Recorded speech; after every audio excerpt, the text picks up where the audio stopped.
Evening and welcome to the Osha Academy HSC online training delivered by Osha Safety Consult Nigeria Limited. This is day 2.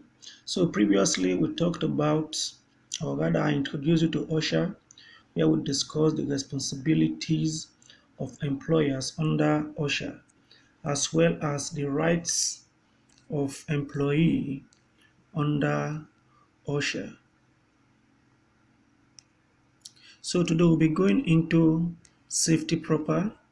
We're talking about safety supervision. Now, in the course of this training, you'll be trained on, or rather, in the course of this topic, you'll be trained on hazard identification and correction, safety inspection and supervision, accident investigation, and job hazard analysis. Now, this training is to awaken your consciousness to the 5 key responsibilities as a safety personnel or a supervisor. Now, as a safety personnel, you should be able to identify hazards, analyze them, as well as provide solution to correct them. Also, you should know how to do incident and accident analysis. You should know how to enforce safety practices.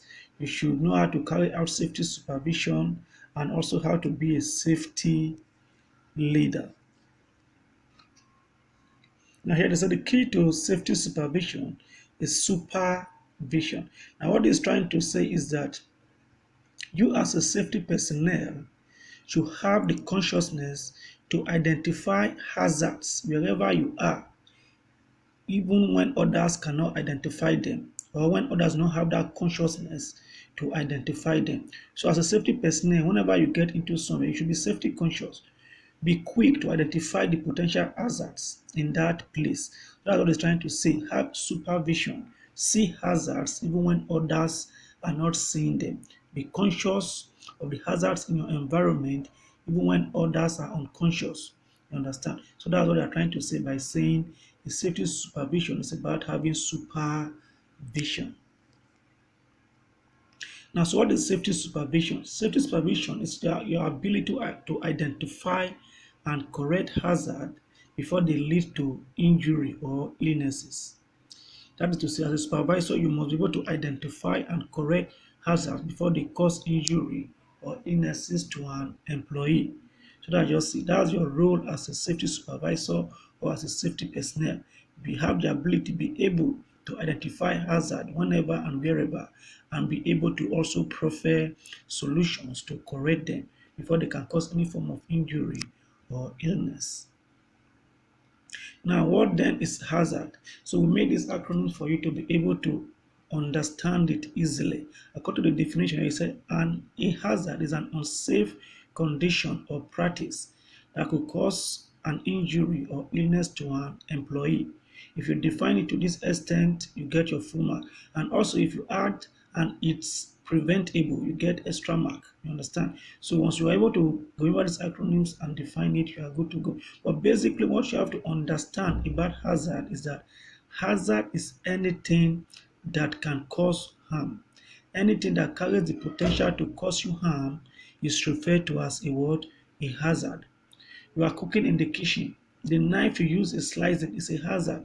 Why? Because it is carrying the potential to cut you. The naked wire in your houses or your environment, they are all hazards because they carry the potential for electric shock.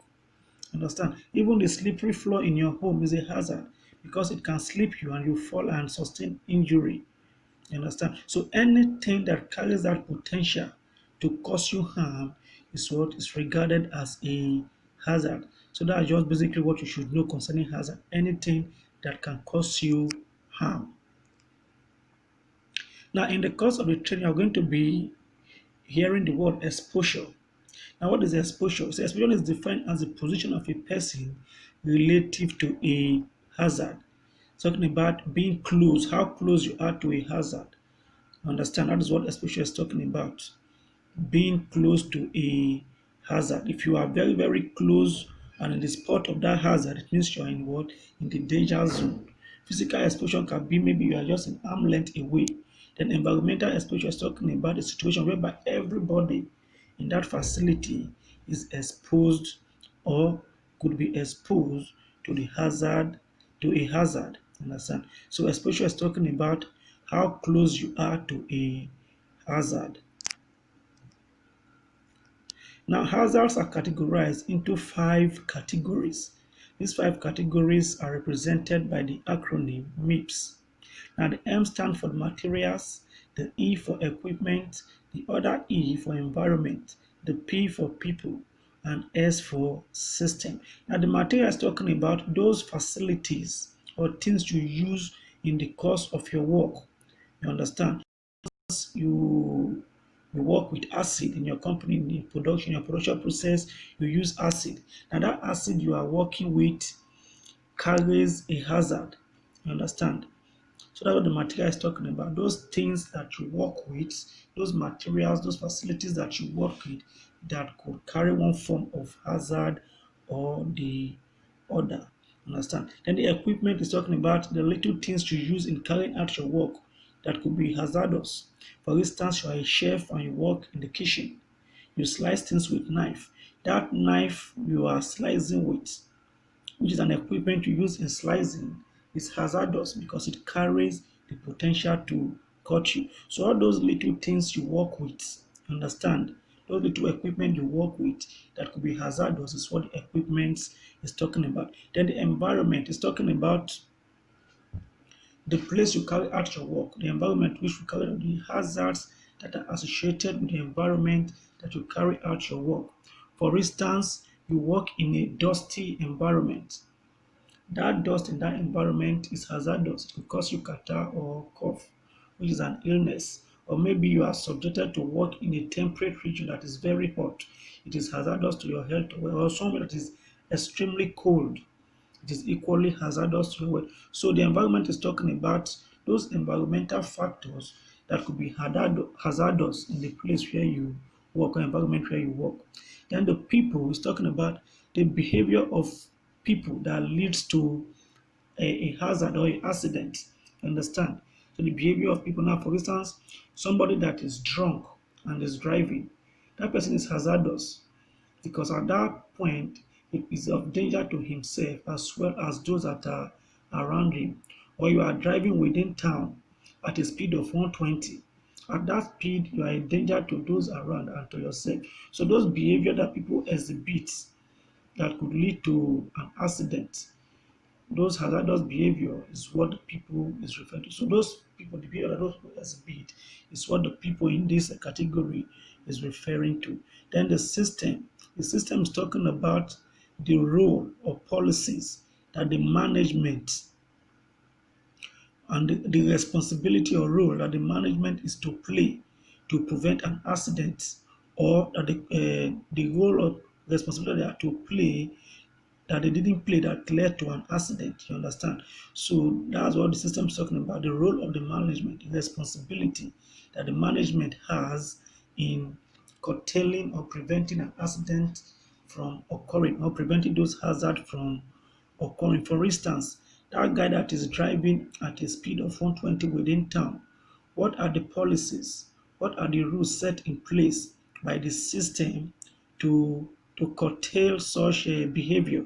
And the system in that regard, you're talking about the road safeties. They are the system. And which policy do they put in place to prevent people from driving at that speed in within the town, or somebody that is drinking and driving? What what what are the rules set by the or rules or effort made by the system to prevent people from taking part in such acts? Understand? Did they carry out any form of sensitization to make people understand the dangers associated with drinking and driving? So all those things that the management, which the management could have done to prevent an accident from happening, is what the system is what referring to. Now, if you look there, you will see that the material, the equipment, and the environment are categorized as hazardous condition, or you can say conditional hazards. Then the people is regarded as hazardous behavior, or you can also refer to it as behavioral hazard. Now, the hazardous condition, why they call this material, equipment, and environment conditional hazards, is because it is the condition, the states of those material that make them hazardous. You understand? That make them hazardous. Now, the knife you are working with, maybe you're working with a sharp knife. The sharp state of that knife is what makes it hazardous. The condition of that knife, very sharp knife, is what makes it hazardous. Maybe you are working with a machine and the machine is supposed to be oiled, you understand? But it was not oiled. They did not put oil in it. Now, because there was no oil, it now has a tendency to maybe cause one or two hazardous condition. So it is the state of that machine at that point that made it hazardous. So that's why they say it is a condition. It's a conditional hazard. The condition or the states of that material or equipment or the environment that makes it hazardous. Understand? You're working in a dusty environment. The state of that environment at that point is what the condition of that environment at that point is what made they call it a conditional hazard. Understand? Then the people, which is the behavioral hazards, talking about the behavior that the people exhibit that lead to a hazardous situation. For instance, that man that is driving at the speed of 120 within town, it is the behavior that is exhibiting that made him a danger, that made him a danger. So it is the behavior that they exhibit that makes them to be hazardous. You understand? A situation whereby uh, a man is that of the man driving at 120 in the town is a clear example that it is a behavior that is exhibiting that made him to drive at that state. Or somebody that is drunk and is driving. All those are behavior of people that could lead to what? To an accident, which is a hazardous situation. You understand? So that's what the people being referred to as behavioral hazard. Now, if you look closely as well, you will see that the conditional hazards they said contribute 3% to total cost of accidents, while the behavioral hazard contribute 95% to the total cost of accident. Then the system contribute a whopping 98% to the total cost of accident. So why is it that the system contribute 98%, people contribute 95%, and conditions contribute just 3%? Now, like I said, the conditional hazard talking about the state of the material, equipment, or environment that made it hazardous. You understand?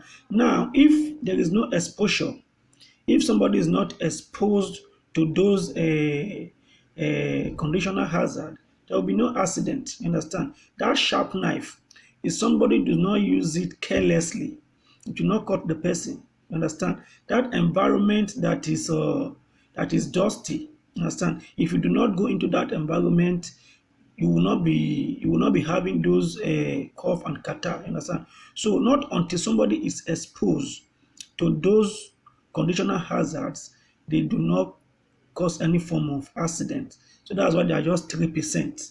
They are just there.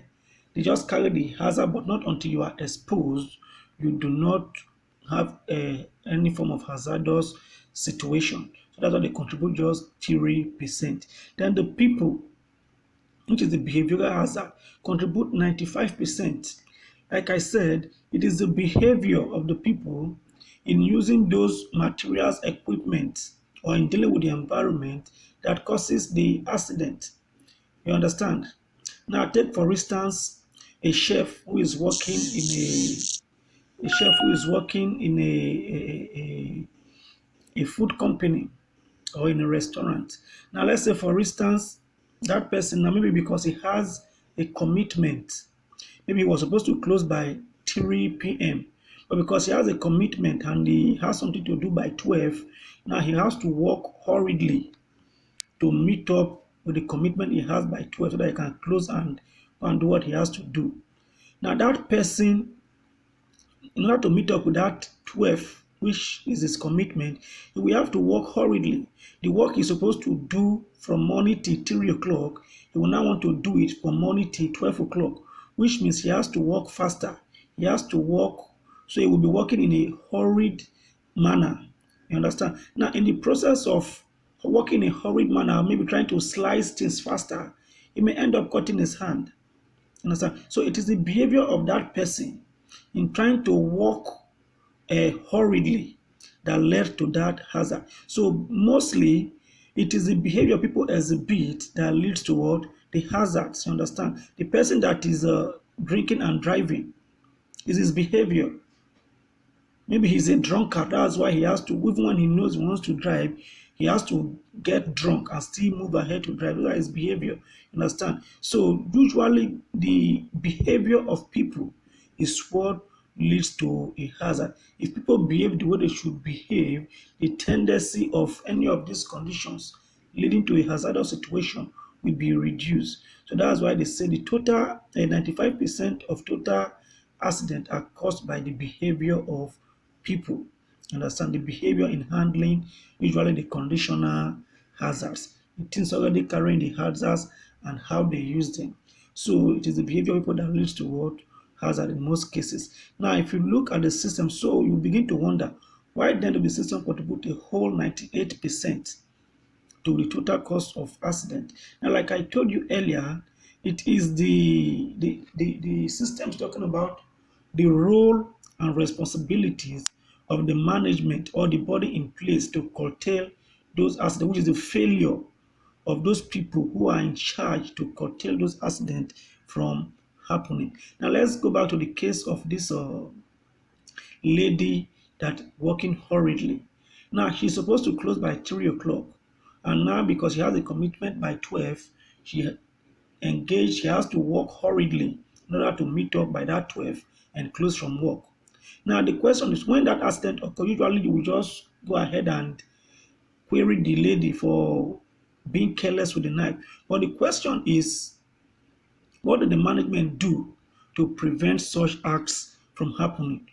How did the system fail, or how did the system contribute to that woman injuring herself? Now, let's assume there was a policy in place in that company that everybody must close by 3. That is, by 3 o'clock, you have to sign out before you go home. You understand? Now, that woman, despite her commitment, will have no option to work till that 3 o'clock. So for that woman to be working hurriedly to close by 12, it means there are no restraining order or there are no rules that stop her from closing earlier than she should. Understand? So that is a failure on the part of the system. So if the system has made it mandatory or put a rule in place that everybody must close by 3, once it's 3 o'clock, you have to sign out. You understand? That woman will have no option than to work till her normal time and do her work normally. So those are how the system contribute to accident. How the failure of the system contribute to accident. Now there is a case scenario. Now if you also look properly, we see that the material, the equipment, the environment, and people are regarded as what surface costs, while the system is regarded as a root cause. Now, the surface cause is talking about those things that you see easily when an accident occurs. Like in the case of that woman, it is easy to blame the woman and say, hey, where are you rushing to? Why were you walking carelessly with the knife and all that? You understand? Not so many people will put into consideration the role that the system is supposed to play in preventing that accident from happening. In that case of the man who is driving at a speed of 120, what did road safety do? Did they put any measure in place? Maybe put a road sign to or a speed limit for people to drive within the town. You understand? So all those are things that the system is supposed to do that people do not put into consideration. Usually, when somebody who is driving at that speed have an accident, everybody will blame him. Why will you be driving at this speed? Why will you be doing this? Or why will you be drunk and you are still driving? So all those things that are easily seen are referred to as the surface cause. Understand? Why the root cause is talking about how the system has contributed to that accident. You understand? So usually the surface cause is talking about placing blame or maybe the material, the equipment, the environment, or the people. You understand? That's what the surface cause is talking about. Why the root cause is talking about the failure of the system. And they call them surface cause because they are usually easy to see. It takes somebody who is a safety professional or a safety personnel to look deep and uncover the root causes of such accident. In the case of the woman I told you, and in the case of that woman that was also driving. Now there is a case scenario, like I told you in our day one. Apart from training, we also do safety consultations. You understand? So, like I also told you, we do safety consultation for Day United Food. You understand? So there was a time that they needed our services. They were having frequent they were having frequent accidents. So they were having frequent accidents in their work site. So they needed our services to try and uncover the cause of those accidents. So we went in to do an accident investigation. When we got there, we requested for their incident logbook.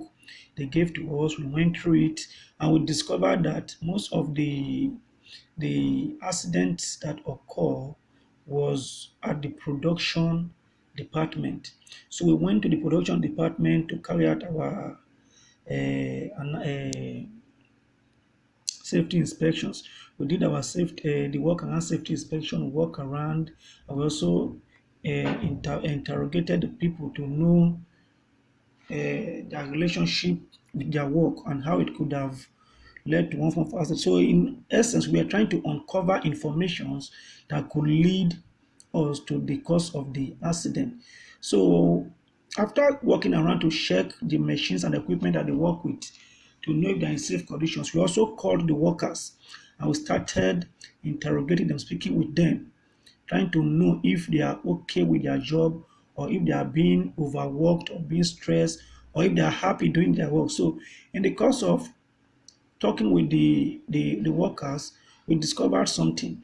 Now, what we also discovered when we went through the logbook was that most of the incident, the accident that was occurring in the company usually occurred as from 12, which is their lunch time. Understand? Occurred as from which is their lunch time.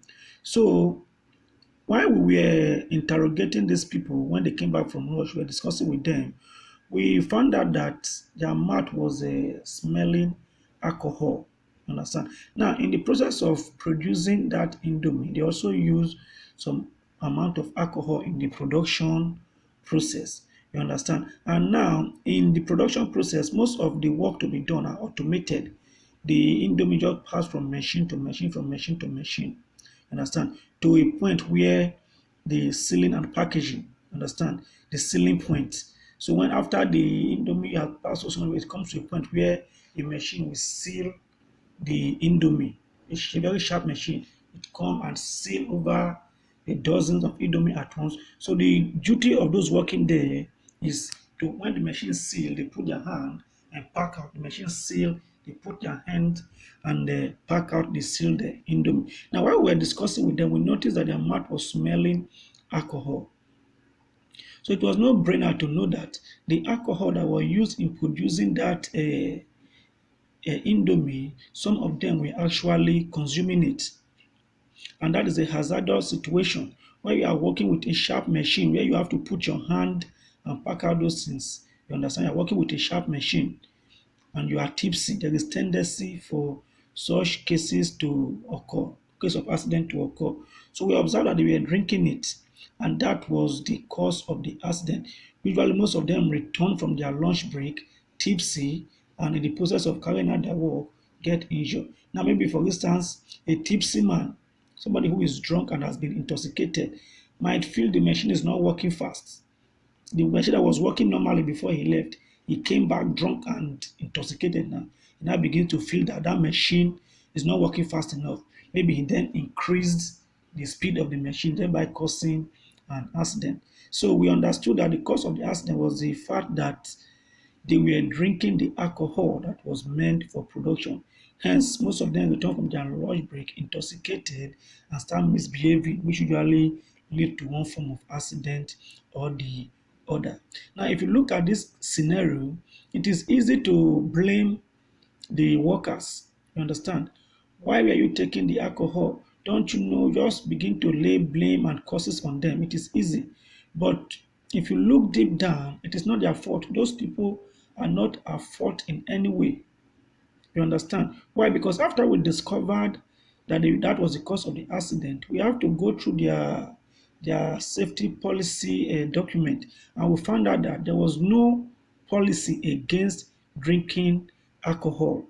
Understand? Now, as a company, you know you are working with a with alcohol, and there is tendency for people to drink that alcohol. Maybe there is one worry guy then or sapele guy that is so used to shekbe. And guy will be like, shekbe they waste to, and the next thing they start drinking them. You understand? So as the company are supposed to put policy in place to prevent people from drinking it. Now they didn't do that, which means that accident that occurred was their fault, because as a system or a company is supposed to put policy restraining people from taking that alcohol. You understand? So the workers were not at fault, rather it was as a result of the system failure. So at the end of that investigation, we gave recommendation and we updated their safety policies document. You understand, while including that workers should restrain from drinking the alcohol meant for production. So what is the essence of the whole thing? What am I trying to say is that it is easy to fault the employee, you understand, to neglect the role that the system is to play. A lame person will just go there blaming the workers, whereas it was due to the failure of the system. So that is why the system contribute a whopping 98% to the cause of every accident. Now, if you look deep into every accident that occur, you will find out that one way or this other, the system is at fault. To every accident, no matter how small it is, if you look deep enough, you will find out that one way or the other, the system is at fault. So those are the five categories of hazards. Now, this is just buttressing on what we just said. Condition account for 3%, behavior account for 95%, then management, which is the system, account for 98%. The 2% that is left out of that 98% is what is regarded as the uncontrollable acts that may account for an accident. It is above the power of the system as well as that of the people. It just occurs. This is talking about things like uh, natural disasters. You understand? Natural disaster that were not expected and they occurred. To some extent, the system can also be blamed for some natural disaster, while in some cases you can't just blame the system. You understand? So those are the remaining 2%. Identifying hazards. It takes a hazard and someone exposed to hazard to produce an accident, like what we have already said. Those conditional hazards, if someone is not exposed to them, an accident will not occur. That gives us a simple mathematics of hazard plus exposure equal to what? Accident. Now, this next let's talking about hazard identification methods. And so we'll be talking about these various other identification methods. One, there is the work around safety inspection. In this case, you can use what they call the inspection checklist for making everyone an inspector. You understand? Then you have the observation, then the job hazard analysis, which is the JHA, then incident and accident investigation. Now, this safety inspection, or what is regarded as the work around safety inspection, is talking about just walking around, understand, walking around to look out for potential hazards. You understand? In most cases, you go with your checklist, you walk around, you look, and see if maybe there are one form of hazard or the other. Understand? So that's just what it's talking about. You also call it the a rolling eyeball method. That's you just walk around to check. You go to the machine, you look if the machine is okay, you tick. You go to the next facility or equipment, you check if it's okay, you tick. Maybe you can also talk to some of the workers. You understand? Talk to some of the workers how are you feeling, whatever, whatever. Then you try to ask them, okay, the machine you had to work this morning, did you oil it? Tell you yes, you tick. So basically, it's just walking around and checking for any potential hazards. You understand? And the next one, which is the observation, is talking about the inspector, which is the supervisor, observing some of the things that could lead to hazard. It could be a formal or informal method. You just stay and observe. You observe some of the changes that are occurring, observe the behavior of some persons related to hazards and all that. So that's what the observation is talking about. It's more like the work and safety inspection as well. Now then the JHA is talking about a detailed analysis. You understand? A detailed analysis, breaking down the job into different steps.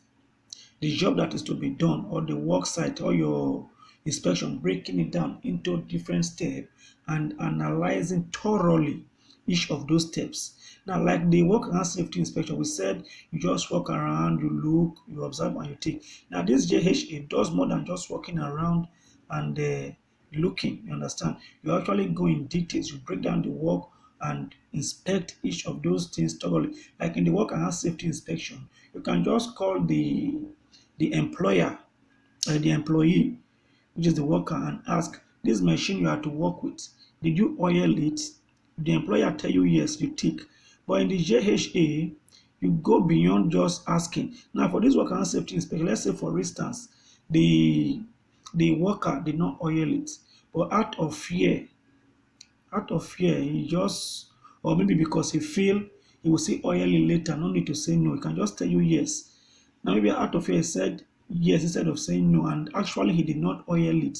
Now maybe he has the intention of oiling it later, you understand? But due to one thing or the other, he forgot and went on using the machine without oiling it. Then at the end, it results to an accident. You understand? So those are some of the flaws in the work and safety inspection. Now, this JHA tackle those flaws. Now, in a case whereby he meets the worker and ask, in this JHA, you meet the worker and you ask if he oiled the machine that is to work with, and he says yes. You don't just end like that. In the JHA, you actually open that machine to check if it was actually oiled. Understand? Now the difference is in the work and safety inspection, the person just tell you yes and you tick. But in the JHA, you go as far as actually checking if it was oil. So the JHA is talking about a detailed analysis, a detailed inspection of the job that is to be done. And then you have the incident and accident analysis that we'll be talking about later as well. So this is talking about the safety, which is the work and safety inspection. You try to identify conditions that could lead to hazard by simply looking around and checking. Then the observation, like I told you before, is you have the informal and formal observation. Now, in the informal, you might just be observing, let's say for instance, you might be observing the behavior of your workers, understand, without actually approaching them. Just observe them to see the little changes that are occurring, and then maybe later you accumulate all what you have observed and you try to tackle the issue. Now, for instance, you might have a worker, so maybe who was working effectively, all of a sudden there is a change in attitude and start having flaws and all that. You continue to observe this person, and after observing a good time, you bring all this thing up and you approach the person. Then the formal observation is like talking with them on a daily basis. For instance, when people come to work, you understand, if you try to speak with them, are you okay? Always try to ensure that they are always okay and they are in their right behavior at every time. Understand? In the informal, you just take note of your observations, while in the formal, you actually approach your workers to obtain some informations to prevent hazards from happening. Then the JHA, like we spoke before, it is a more detailed uh, it is a more detailed process.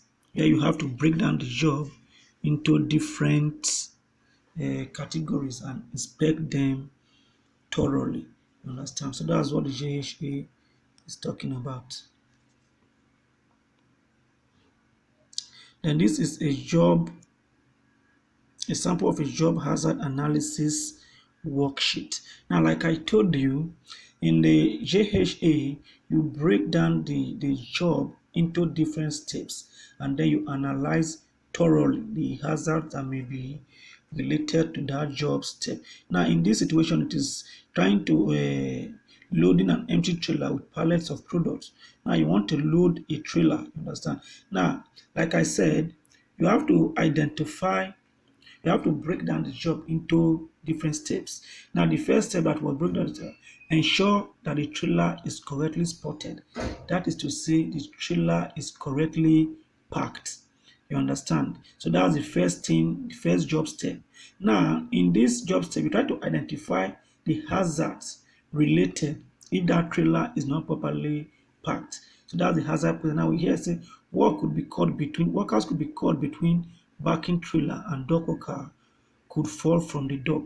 Now, if this trailer is not properly parked, you understand, there is tendency that that trailer may roll. And if that trailer should roll, those people walking behind it may get injured. Even those standing on the trailer to load the product may fall and equally get injured. Now, you've been able to identify the first job step, which is to park the trailer properly. Now, you try to identify the hazard present in not parking the trailer properly, which is if it should roll, it may cause injury to workers behind and those on top. Now, having known that this is the hazard that may occur if the trailer is not properly parked, you now prefer a safe job procedure. Understand? To them. Now, what is the safe job procedure? You say, stay clear of the doorway while the trailer is being backed onto the dock. Keep others away from the area.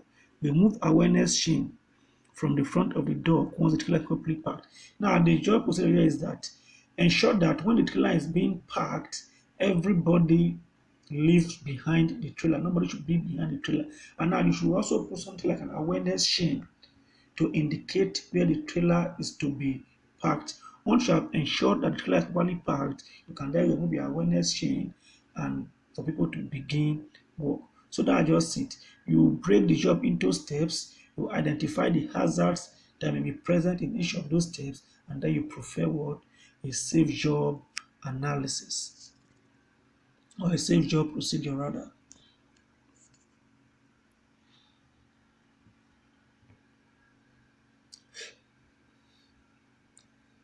Now the next thing here is effective accident investigation. Now it says incident and accident analysis. Now there is what we call an incident and what we call an accident. You understand? It has been observed that in over 600 workplace injury that occur, only 10 are serious and one leads to death. You understand? Out of 600 injuries that occur, only 10 of those injuries are serious and one leads to death. But the problem now is how will you know the injury that will lead to death? You understand? How will you know the injury that will lead to death? A simple slip and fall could cause the death of somebody. And so you can just slip, fall, hit your head, and from there you die. Just like, let's say, for instance, you are a lover of peanuts. Understand? And they put peanuts in a bowl, plenty peanuts in a bowl, gave to you to eat, and you were told that out of those plenty peanuts in that bowl, just one of that peanut was injected with coronavirus. Are you still going ahead to eat a peanut from that bowl? Probably not, because you don't know the peanut that is carrying that coronavirus. So that's what incident is talking about. Understand? So what you're trying to say is that an incident should be looked into before it causes an accident. You don't have to wait for an accident to occur before you start analysis. Do an incident analysis. That little cut in your finger today, if not tackled, can lead to what? Can lead to a amputation of that arm. You understand? can lead to amputation of that arm. So that's what they are trying to say. Try to carry out incident analysis before to prevent an accident from occurring. Those little things that could cause an accident. Now, an incident, first of all, you have to know what an incident is. An incident is an unlikely or unexpected event that did not lead to any serious injury or illness. While an accident is an unexpected event that can lead to a serious injury or illness or even death. So an incident is just a minute accident. You understand? Now, what this place is trying to say is that you should take care of incident and not wait till it causes an accident. Once you observe that there is a little crack somewhere, try to get rid of that crack before it turns into a tear. You understand? So there is an instance in this many years back. I was working in a fast food. Now in this fast food, they also have a mini bakery where they bake their own bread for sale as well. Now, this bakery, the machine, the milling machine that we were working with then had an issue. And now the boy that was milling with the machine had complained several times. The problem with that milling machine was that when the milling machine is rolling the dough, it seizes. And for it to work, you have to push the dough inside again before it will pick and start rolling again. Now, this boy, in trying to maneuver that fault in the milling machine to continue his work, he has sustained some minute injury in the past. You understand? And he has complained to the management, to the supervisor and the manager, and every time they keep procrastinating and procrastinating. So on a day, this guy fell ill. You understand? He was seriously ill and could not work. For about 2 weeks, he could not come to work. So because production needed to continue, they had to employ another miller. You understand? So when this miller came, while he was working with the machine, he observed the fault, and those around told him that this fault has been there. And if the other guy, the one guy that was injured when he's working, they just showed him how he normally do that. He pushed the door and the machine would pick again. So this guy, in trying to push the door one fateful day, the machine, the milling machine, grinded his hand as he was trying to push it, grinded his finger. The thing picked his finger and it grinded his finger. It was a horrible sight that day. The guy was totally injured. The whole of four fingers were milled by the milling machine. It was a horrible accident. The guy was rushed to the hospital. The owner of the company had to come, make sure the guy is well treated and paid for the hospital bill. And because the guy has been disabled, he has to compensate him by paying some amount of money. You understand? So what is the point I'm trying to make here is that if when that guy was having those minor injury, and was complaining, if that machine was fixed, this accident that occurred wouldn't have happened. So it is very important that incidents are put into consideration and analyzed instead of waiting for them to cause or lead to accidents. Understand? Now, to look at it, say accident investigation is fact finding and not fault finding. What do they mean? What they are trying to say is that an accident investigation process should not be to issue blame. You understand? To start blaming the worker who was involved in the accident. Why will you do this? Why were you working in a hurry and all that? No. Your responsibility or your duty as a safety personnel who went for an accident investigation is to uncover the root cause of that accident and prefer solution. Understand? So your duty is not to go there and start blaming people. This is the cause of the accident, and you start issuing blame, shouting for blaming somebody for causing that. Rather, your duty is to uncover the cause of that accident and do what proper solution. So that's what they mean by the accident investigation is fact finding. Find the facts that led to the accident and don't issue blames. Now, what place trying to say, do you really think accident is unplanned or unexpected or unforeseen? Now, the point they are trying to make is that accidents can be planned for, even when they have not occurred. They can be planned for. You understand? If you are to walk somewhere and you try to figure out all the hazards or the hazard that may likely occur, and you prefer solution to eliminate them. Understand? You have done what plan for that hazard. A case here says, say if a company has 20 disabling injury in 1 year and set an objective to reduce the accident rate by 50% by the end of the year, and they planning 10 accidents for that year, it means they've been able to cut down the likely injury that may occur by 50%, reduce it drastically. How do they do that? By employing safety personnel to identify possible hazards that may be associated with that work and to provide solution. That is to say, to eliminate them, get rid of those hazards to make the workplace safe. In cases where you identify them and they could not be eliminated, you try to reduce the effect to as low as practically reasonable. You understand? You reduce this to as low as possible to reduce the effect. So that's what they're talking about. Accident can be planned for. Accidents are not always unexpected. You understand? That's why you have safety personnel, you have safety supervisors to uncover hazards before they lead to accident. You understand? So that's now there is a well, so that's what it's is practically trying to talk about. So accident basically can be planned for. If you even look at all some of all these big companies, hotels, especially hotels, you will see that if you go into the company, you will see that they have a accident. This what do they call it? Accidents policies, fire prevention plans. I mean to say, is that they have a fire prevention plan.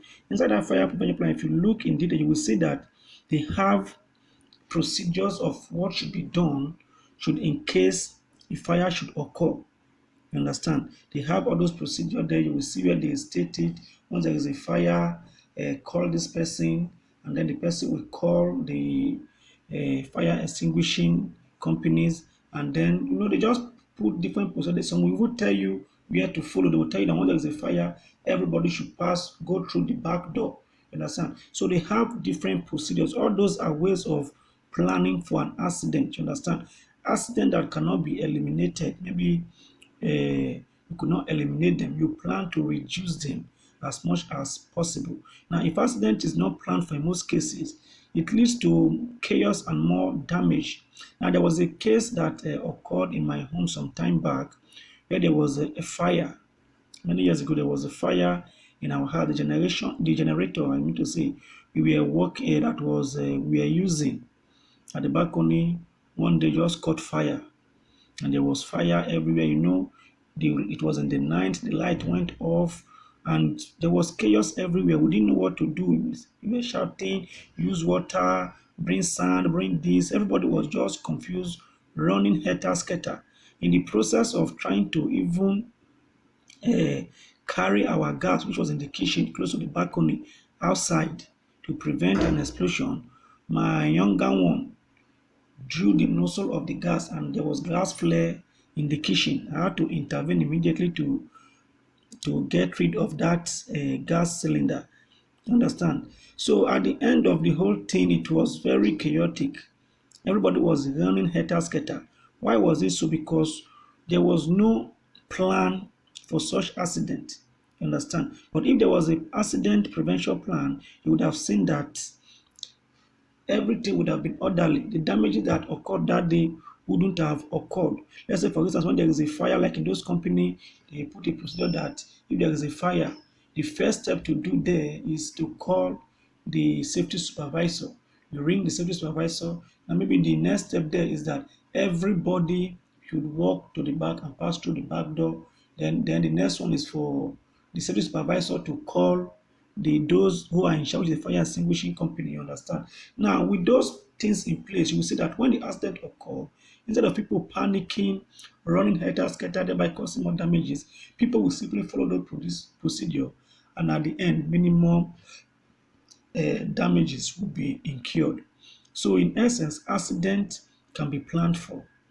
You understand? You can plan for them to either to reduce them to as low as possible.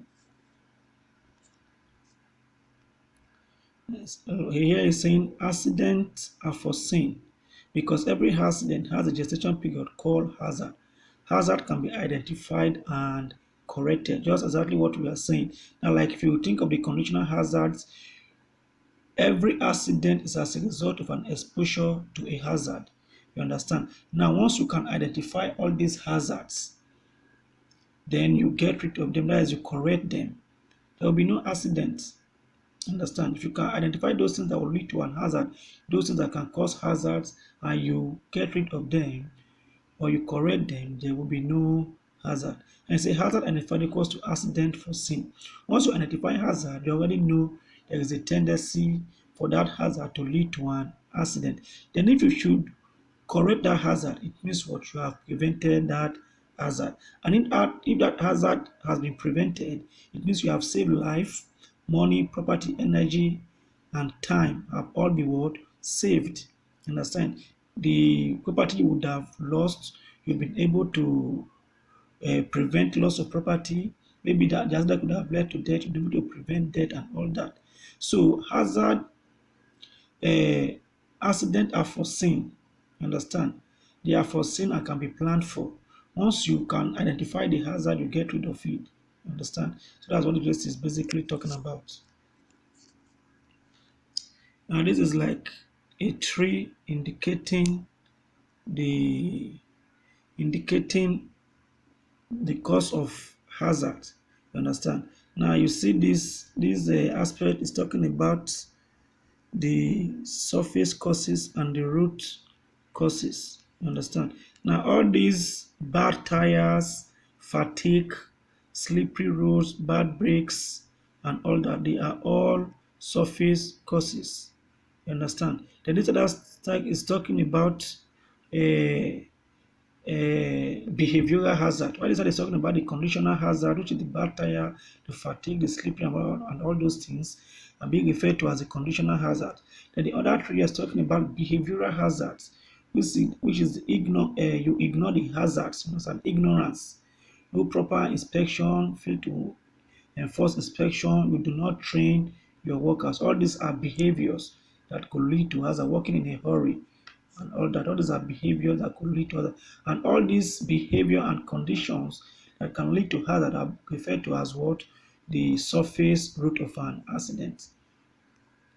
Then these are the others are the root causes of an accident. You see LTA, which is less than adequate discipline. You do not have proper discipline procedures. The system do not put proper discipline procedures in place. Less than adequate tools. You do not use proper tools and equipment in carrying out your work. Those are responsibilities of the system. The enforcement, no proper enforcement, no purchasing plan, late inspection, no training, no poor supervision plan and training plans. All these things are responsibilities of the system that could lead to accident, which is referred to as what? The root cause of an accident.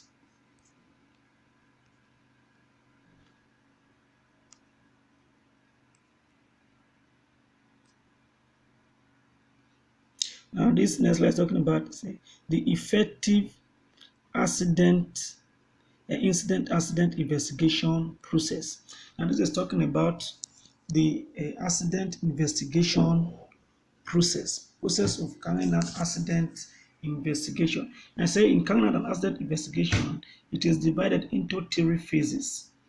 These phases contains 6 steps. You understand? So these are what we are going to be discussing in the next slide. Now the first phase here is to gather information. So gather information. Now, in gathering information, once you are carrying out an accident investigation, the first thing that you should do as a safety personnel is to what? Gather information. Understand? And in this, the first step in gathering information is to secure the scene. Now, for instance, if you are familiar with watching these American movies, you will find out that once there is an accident, the first thing they do is to try and secure that scene, rather than putting that caution tape. They put a caution tape around to prevent people coming in contact with a possible clue to the accident that occurred. In some cases, they might use security to prevent people from going into the accident scene. So the first step in gathering information is to first of all what secure the accident scene. Then the next thing is to begin to collect facts. Understand? Collect facts that will lead to uncovering the accident that occur. Understand? Begin to try and pick things. You can collect facts from also carrying out investigation, interviewing eyewitnesses. You understand? You interview eyewitnesses, you pick things that may relate to the accident that occurred. Let's say, for instance, somebody was walking at a height, he fell down from a very tall height and he died. Now, when you got to the scene, you start looking for things. Maybe in the course of trying to collect facts, you saw a phone shattered close to him. You pick up all those things. Maybe you saw the belt, safety belt, it was cut. You also pick up all those things. Then you also try to interview people to gather information. You also try and go through some record. Maybe you go through some injury and illness record books, medical records books of the company to gather your fact and your information. So all those processes are what we're trying to gather information, understand, from the scene of that accident. So that's the first step. Gathering information. The first, you secure the scene to prevent people from coming in contact with the accident scene. Then you begin to collect facts, collect information that will help you uncover the cause of that accident. Then the phase two is analyze the facts. You analyze those facts that you have got, you begin to analyze them.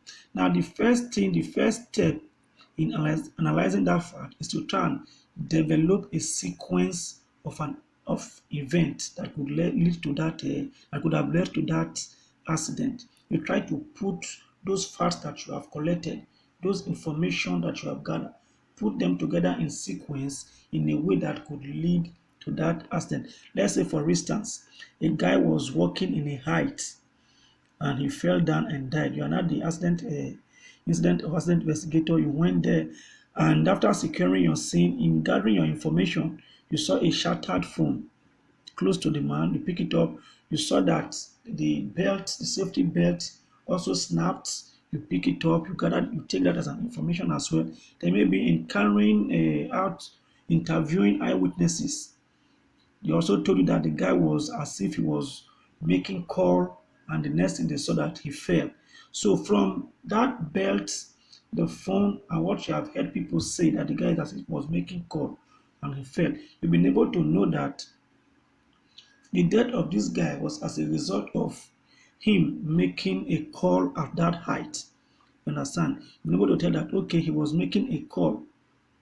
Maybe the call was a distressing call and he fell off, you understand? Or maybe he wanted to relax. And also, you've also been able to gather some facts. You saw a belt. You saw that that the safety belt that was supposed to hold him at that height snapped and when he fell. So you're able to gather that the guy was trying to make a call, probably was trying to relax his body, and the belt that was supposed to hold him what was not strong enough, or maybe it already had a cut. You understand? Then it snapped and it fell, and he fell. You understand? So you try to develop a sequence. Now you develop that okay, this guy was making a call at that height, and also the safety belt that was supposed to hold him at that height was probably having a cut, which led to it being snapped and the guy falling from that height. You understand? So you develop sequence that might have led to that event. Then the next thing there is to determine the surface and the root causes. Now, like we say, the surface causes are usually easy to see. You've been able to see that the guy was making a call. He was making a call, you understand, and the belt he was using was not safe enough. So all those are surface causes, easy to see. So it is easy to usually blame that guy. Why will you be making a call at that height?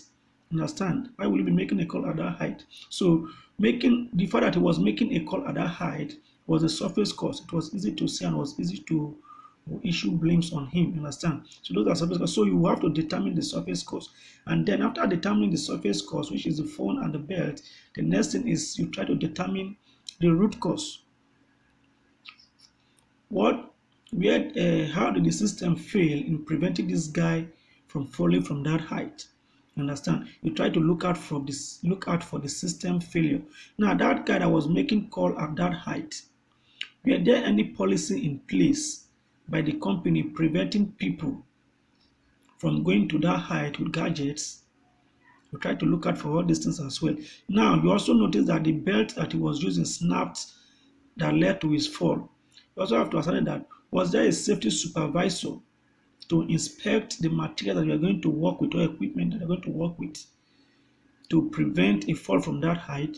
So all these are where the system could have flaw that may have led to the accident. So you try to determine those things as well. You understand? Normally, the use of gadgets and all those things, understand, at that height, there's supposed to be policies against them.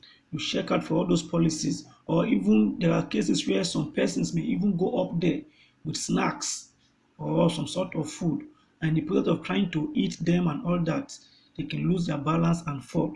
So there should be a sort of policy in place to prevent such things. So you look at if there were policies preventing the workers from going to that height with gadget. Then as for the belt that snapped, normally there's supposed to be a safety supervisor in place to inspect the materials that are to be worked with. You understand?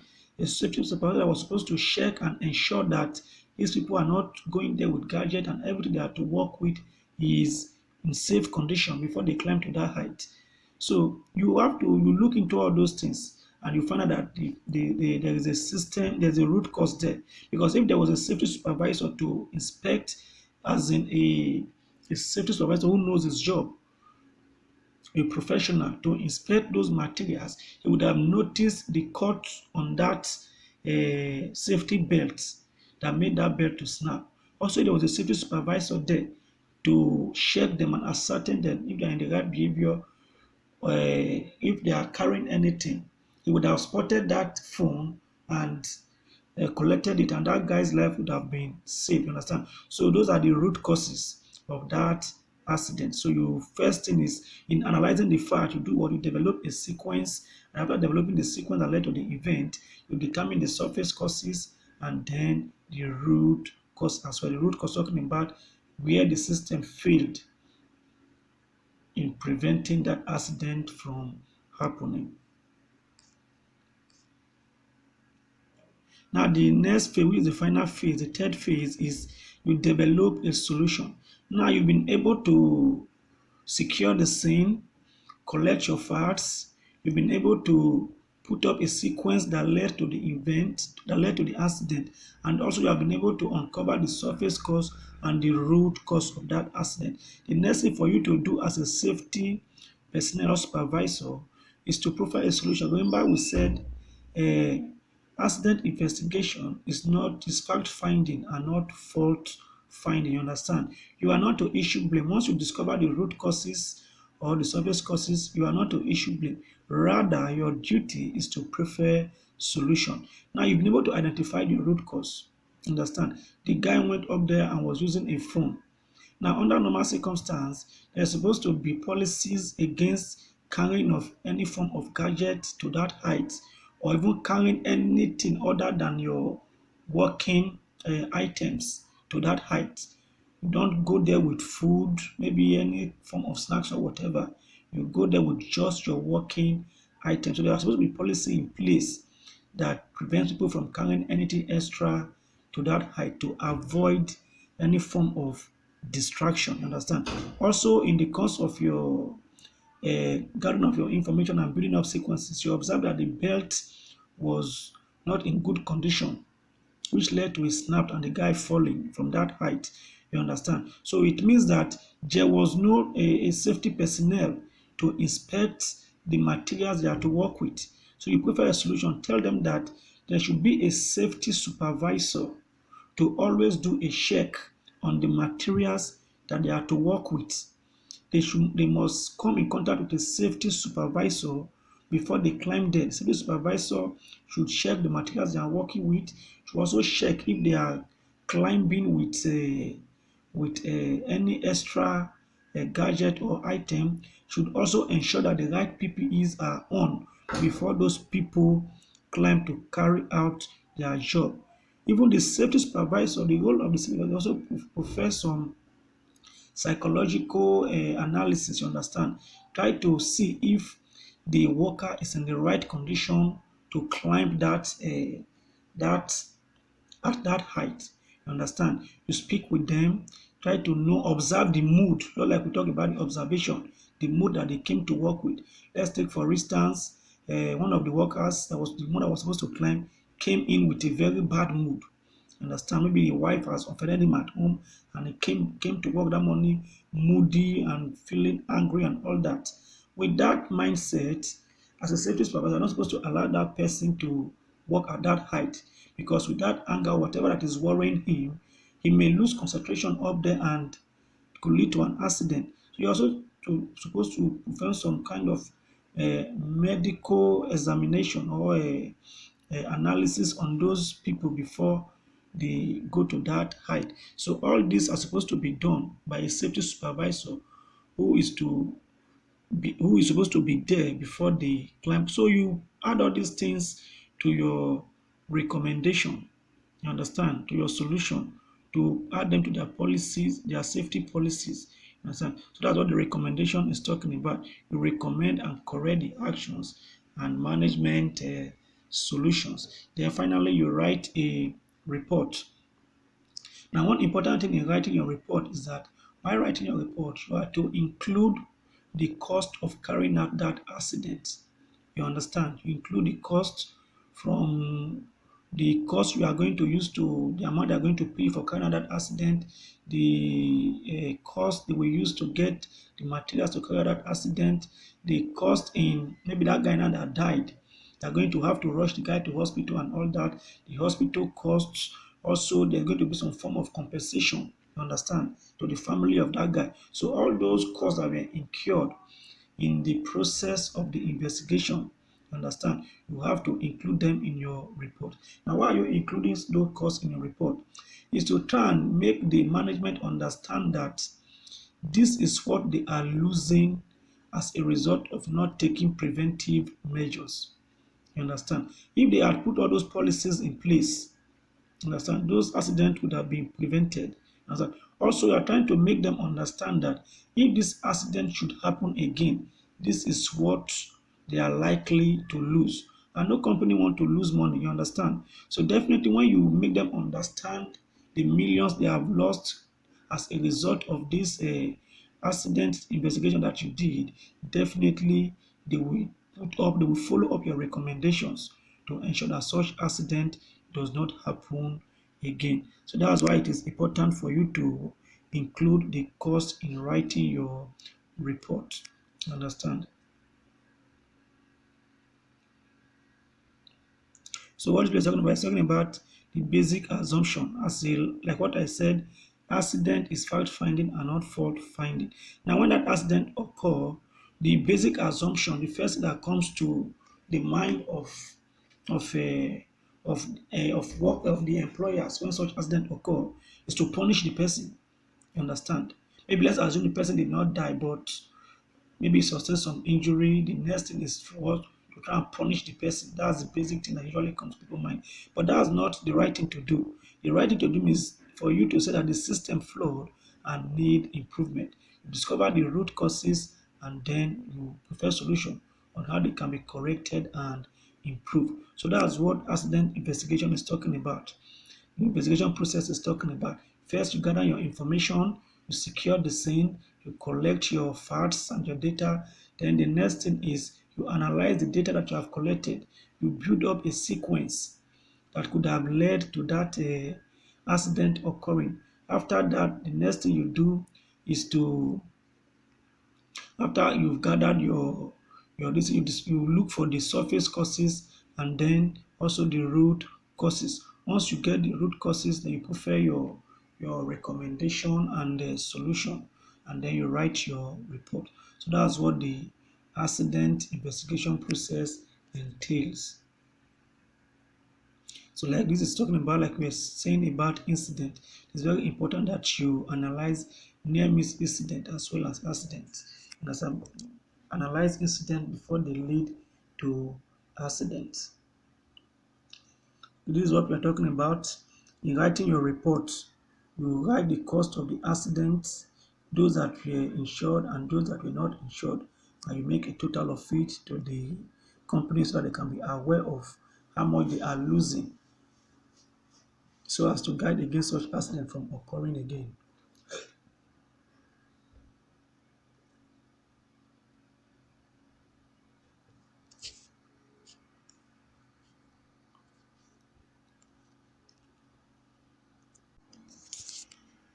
So we'll end here for this day two training. So when next we meet, we'll be talking about correcting hazards. You understand? So that's what we'll be talking about next. So thank you very much. When we meet, we'll be reviewing on all the things that we discussed on. But before we go, I'm going to leave you with a discussion for today's training.